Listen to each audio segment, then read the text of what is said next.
Last week, I sat right here and told you guys that buying an iron block, a 6.0 liter LS in 2026 is basically a scam, and that you should just buy a 5.3 for just a fraction of the price. The comments went crazy, but easily the number one question I got was, okay man, I bought a 5.3, but what heads do I put on it? Do I need the LS3 heads? Do I need the trick flows? And well, if you listen to the forums or the dudes who spend more time looking at flow benches than actually driving their cars, then the answer is yeah. They will tell you that if you want to make real power, you'll need to drop around $2,000 to $3,000 on a set of massive aftermarket rectangle port heads. And I'm here to tell you that unless you are building a dedicated max effort 1,000 horsepower drag car, you are spending around $3,000 on cylinder heads for a street car that is like the dumbest thing that you can do with your money. And you're getting scammed by marketing. I mean, that's the worst part. So today I'm going to show you guys why the crusty piece of junkyard aluminum right there, the legendary 243 or the 799 casting, is literally all you need to gap 99% of the cars in your city. And guys, it really doesn't cost that much. Before I get into today's video, I really just want to say thank you to everybody who has been there with me since day one.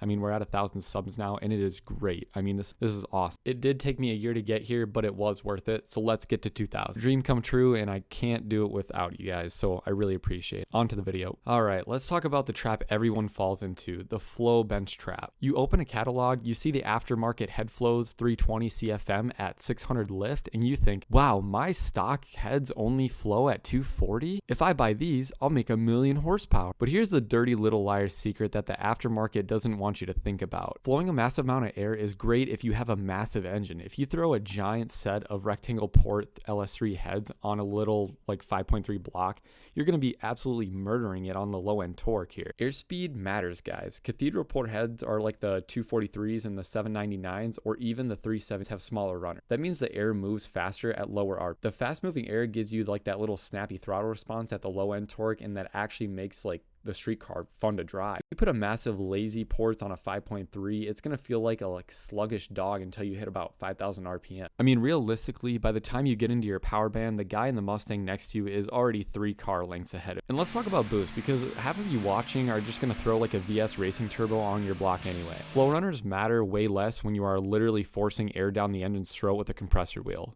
The engine does not care about your heads, especially if you flow at 320 CFM naturally aspirated when there's 15 pounds of boost shoved into your manifold. It just wants good combustion, like a good combustion chamber and valve spring that won't float. Which brings us to the junkyard kings like I've talked about before. Enter the 243s and the 799. These are the cathedral port heads. GM originally designed the 243 and the C5 Corvette Z06 and the LS6 engine. It was a monster out of the box, but here's a beautiful part about GM. They are lazy and they love reusing parts. Instead of keeping the incredible cylinder heads exclusive to the Corvette, they just started slapping it on everything, like every single 5.3, like Tahoe, Silverados, Trailblazers, and the 799 head. It is exactly the same as the 243. Same ports, same valve, same flow, just a cast a little bit different. So why do we love these so much? Well, the combustion chamber. These heads have the 64cc combustion chamber. If you're taking off your older garbage, like the 806s or the 241 heads, whichever one you have, I think those are like the 67cc chambers. Bolting on a set of 243 naturally bumps your compression. You get a free bump in horsepower and torque just by bolting them on. And the best part is you can go to Marketplace right now and find a pair of like 799s for probably 300, 400 bucks. Sometimes less if you pull them yourself off of like a pick and pull. They're literally everywhere. They're in the wall.